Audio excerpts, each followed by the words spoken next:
Welcome back to the old card shop, guys. Thanks again for stopping in. Hopefully you like the thumbnail. This is going to be sort of a quick and somewhat concise video, at least compared to some of the longer form videos that we do on the channel. Please, if you haven't already, consider liking and subscribing. It very much so helps us grow. We're on the road to 1,000 followers, and once we hit 1,000 followers, we kind of have a big, we have a little bit of a surprise in store. So thank you so much for being here, and let's get right into the video here.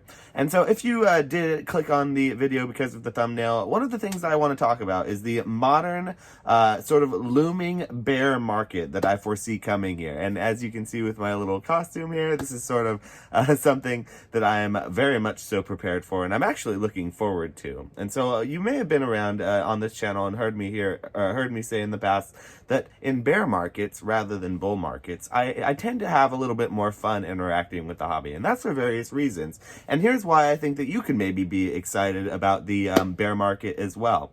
So what typically means a bear versus a bull market when when referring to it in Pokemon terms? Usually that's a stock market term, referring to the strength of the market. In a bear market, typically people have less confidence, things tend to go down, or at least the consumer confidence of that product is, the feeling is going to go down. And in a bull market, things tend to go up. The consumer confidence is higher, and things tend to be a little bit more positive or bullish. And so those are the terms we're going to refer to.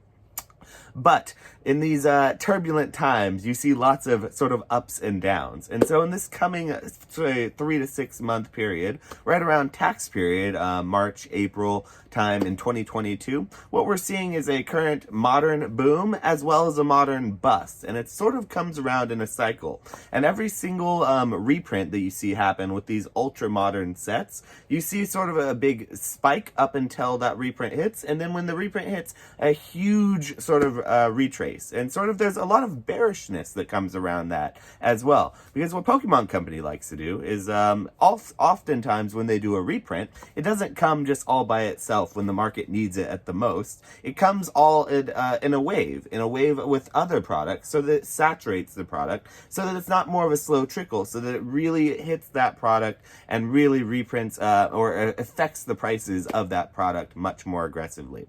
And so for Pokemon's perspective, they really want that to be the case so that more people can get that product into their hands. And so oftentimes with secondary market resellers, people's stores, a lot of times investors or collectors, they get super bearish when they see these big market swings. And I'm just here to tell you, hold the line. Now, obviously, I can't be one to advise you on what to do. I'm not a financial advisor, and everyone has their own sort of financial needs and liquidity that they need to create with their collections, but I never recommend selling your assets off right before or right around tax time, nor do I recommend selling off particularly your Pokemon cards or assets around the end of the year, around the holidays either.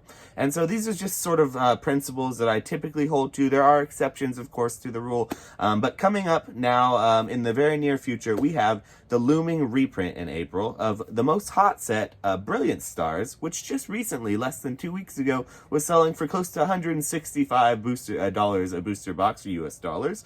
And now we're seeing it closer to that $120 mark as we're seeing that supply sort of continuing to dwindle down, but with that looming reprint heavy and has been announced, people are typically sort of holding a little bit under that MSRP value, which is typically more around $144. And so I do believe that at that 120 mark, it's a healthy price, but I believe it's going to go even farther down when we see that reprint actually hit. And so typically speaking, I do believe that we're also going to see reprints of other sets around that same time as we just talked about. Maybe when we see that Brilliant Stars reprint in late April, we might see a small reprint of Evolving Skies, possibly even a little bit of Fusion Strike, or maybe even Chilling Reign coming along with it. I don't think we're going to see more battle styles, but then again, who knows? We are just now getting a reprint of the Darkness Ablaze ETBs, and those were up to $120 or more for retail, or secondary market, I'm sorry, not retail. And then now they've been nuked down to $40 after this last reprint that sort of hit the market unexpectedly. Same thing for Vivid Voltage ETBs. Those just got a reprint. Those will also come down significantly as those come and hit the market. But those were also very significantly higher than would have been expected with what's inside of those ETBs. And so it's interesting how modern reprints and sort of that faith and bearishness in the modern market works cyclically, and it'll be interesting to track that over time. But I'm just here to tell you that be prepared for the modern bearishness that's about to hit the market. I can feel it now. Typically speaking, I've been wrong about these things in the past, but typically speaking, I can really feel these things when they're about to happen. And so I do feel like this bear market is about to hit us.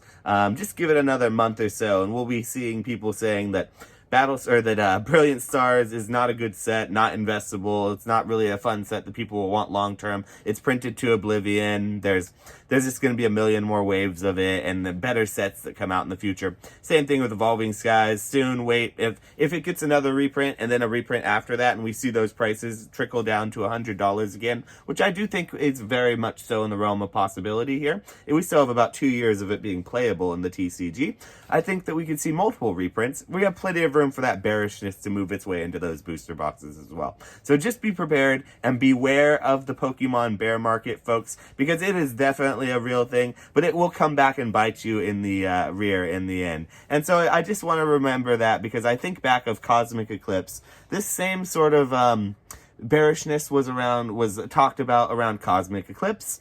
And now I think that we can think back on Cosmic Eclipse, and there's not really very many people that are in the hobby who really know that set or are familiar with the set, who weren't around necessarily at the time to have that bearishness, who would ever consider that to be sort of a weak set that was really lacking fundamentals. And so let's just go ahead and say beware the Pokemon bear market, and good luck out there, trainers. Try to look for some good deals. It's definitely a buyer's market right now, and it's a great time to be looking for those pieces for your collection that you've really been holding out for, because the market was sort of at going to the moon. Well, now the market's stabilized, and it may even be going down a little bit, so get ready, and I would say maybe get excited.